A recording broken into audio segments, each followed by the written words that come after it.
गुढीपाडवा व नवीन वर्षाच्या हार्दिक शुभेच्छा. So hello hi guys, welcome back to my vlog. तर आज होता गुढीपाडवा आणि नवीन वर्षाची सुरुवात, पण मनात थोडीशी रिकामी जागा घेऊन. सकाळी उठले, फ्रेश झाले, सगळं नेहमी सारखं वाटत होतं, पण तरी काहीतरी मिसिंग वाटल्यासारखं होत होतं. फ्रेश होऊन मी फ्लॉवर्स घ्यायला गेले. फ्लॉवर्स घेतल्यानंतर मनात सतत एक विचार येत होता, आज जर मी घरी असते ना तर किती वेगळी फिलिंग असती. घरातली गडबड, आईचा आवाज, सगळ्यांचा उत्साह. फ्लॉवर्स घेऊन आल्यानंतर मी पूजा केली आणि त्यानंतर मग मी गुढीची पण पूजा केली. पण आज त्या पूजेत शांतता होती आणि फिलिंग्स जास्त खोल होते.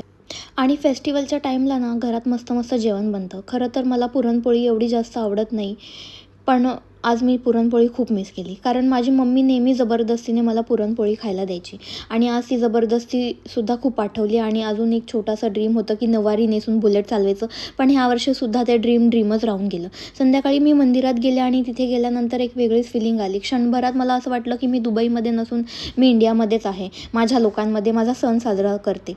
जेव्हा फेस्टिवल फॅमिलीशिवाय साजरे करावे लागतात ना, तेव्हा बाहेर सगळं नॉर्मल दिसतं, पण आतून खूप एम्प्टी वाटतं. तरीही जेवढं माझ्याकडून होत होतं तेवढं मी हा दिवस स्पेशल बनवण्याचा प्रयत्न केला, कारण काही वेळा आपल्याला स्वतःसाठी स्ट्रॉंग राहावं लागतं. हा होता छोटासा पण खूप क्लोज टू माय हार्ट असलेला Gudi Padwa vlog. Bye bye, take care. लवकर भेटूया पुढच्या व्हिडिओमध्ये.